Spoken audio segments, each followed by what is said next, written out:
రాజకీయాల్లో ఎప్పుడేం జరుగుతుందో ఎవ్వరూ చెప్పలేరు. ఇవాళ తలెగరేస్తే రేపు తల దించుకోవాల్సిన దుస్థితి రావచ్చు.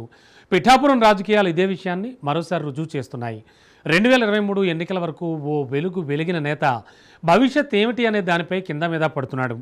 కూటమి రాజకీయాల సంక్లిష్టత, లోపల జరిగే లెక్కలు పిఠాపురం వర్మను సైడ్ చేసేయడానికే అనే భావనకు ఆయన వచ్చేశారు.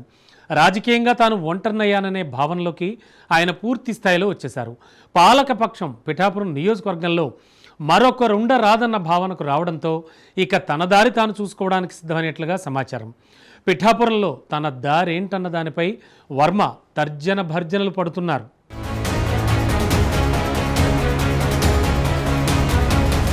రాజకీయాల్లో ఎప్పుడు ఏం జరుగుతుందో ఊహించడం కష్టం. ఆత్మహత్యలే గాని హత్యలుండవని రాజకీయాల గురించి పదే పదే చెప్పుకుంటుంటాం. కొందరికి రాజకీయాల్లో అమాంతంగా అవకాశాలొస్తే, కొందరికి ఎలాంటి అవకాశాలు రాక ఉస్సోరమంటూ జీవితాలను గడుపుతారు. గత 5 ఏళ్లు ప్రతిపక్షంలో ఉన్నప్పుడు నాటి వైసీపీ సర్కారును ఎదుర్కొని రాజకీయాలు చేసిన పిఠాపురం రాజుగారు ఆ తర్వాత పార్టీ అధికారంలోకి వస్తే తనకు విలువ పెరుగుతుందని భావించారు. కానీ పవన్ కళ్యాణ్ రూపంలో ఆయనను దురదృష్టం వెక్కిరించింది. పవన్ కళ్యాణ్ను ఎన్నికల్లో గెలిపిస్తే తనకు ఏదో ఒక పదవి వస్తుంది, టీడీపీ పెద్దలతో సన్నిహితంగా మెలగొచ్చని ఆయన భావించాడు. కట్ చేస్తే కూటమి సర్కార్ ఏర్పాటై ఏడాది పూర్తయినప్పటికీ వర్మను పట్టించుకునేవారే కరువయ్యారు. అదే సమయంలో ఏపీలో కూటమి మరో 15 ఏళ్లు అధికారంలో కొనసాగుతుందంటూ చేస్తున్న కామెంట్స్ మొత్తం రాజకీయాన్ని మార్చేసేలా ఉన్నాయి. దీంతో కూటమికి పవన్ కళ్యాణ్ అవసరమెంతో తెలిసిన చంద్రబాబు పిఠాపురం విషయంలో మరో ఆలోచన చెయ్యరన్న అభిప్రాయం విశ్లేషకుల్లో ఉంది. పవన్ కళ్యాణ్ సైతం పిఠాపురం విషయంలో మరో ఆలోచనకు వెళ్లరన్న ఉద్దేశం కూడా ఉంది. సో ఇక పిఠాపురం నుంచి తనకు వచ్చే రోజుల్లో అవకాశం రావడం కష్టమన్న భావనకు వచ్చేశారు. మొన్నటి వరకు నియోజకవర్గం అంతా తన అడ్డా అనుకున్న వర్మ. అయితే నియోజకవర్గాల పునర్విభజన జరిగినా పిఠాపురం అలాగే ఉంటుందన్న వర్షన్ రావడంతో ఆయన ఇప్పుడు భవిష్యత్ ఆలోచనల్లోకి వెళ్లినట్టుగా తెలుస్తోంది. వచ్చే రోజుల్లో తాను ఎమ్మెల్యేగా గెలిచి కీలక రాజకీయ నాయకుడిగా అవతరించాలంటే అటు బీజేపీలో అవకాశం ఉండదు, ఇటు టీడీపీలో ఛాన్స్ లేదు. ఇక జనసేన గురించి అసలు మాట్లాడుకోవాల్సిన పని లేదు.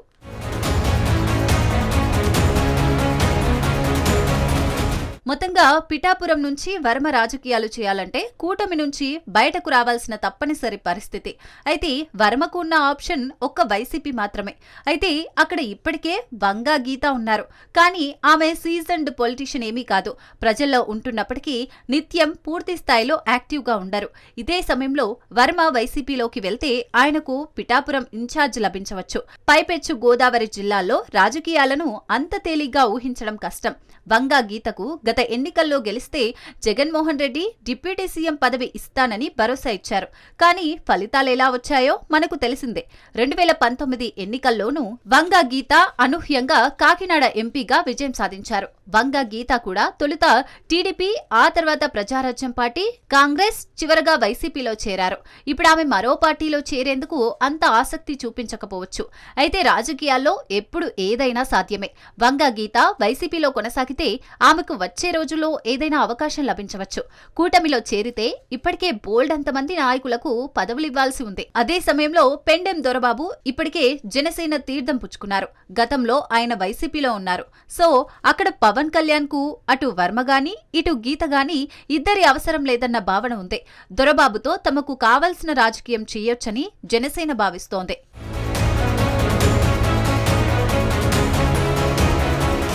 ఇటీవల జనసేన ఆవిర్భావ సభలో పవన్ కళ్యాణ్ సోదరుడు నాగబాబు చేసిన వ్యాఖ్యలు రాష్ట్ర వ్యాప్తంగా కలకలం రేపాయి. పవన్ కళ్యాణ్ ఎవరైనా వారి వల్ల గెలిచారనుకుంటే అది వారి కర్మ అంటూ నేరుగా వర్మకు సెటైర్లు వేశారు.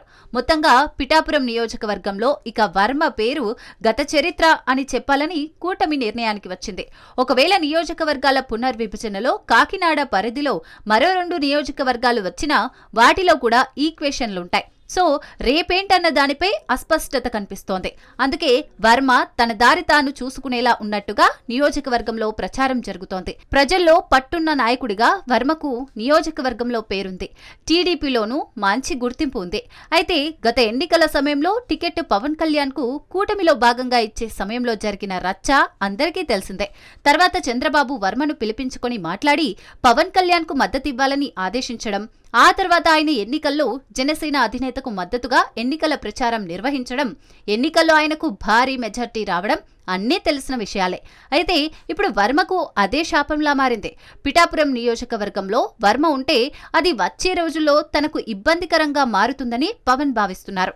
రాష్ట్రంలో ఎక్కడి నుంచైనా గెలవగల శక్తి ఉన్న పవన్ కళ్యాణ్ ఇకపై పిఠాపురం నియోజకవర్గాన్ని తన సొంత అడ్డాగా మార్చుకోవాలని చూస్తున్నట్లుగా తెలుస్తోంది.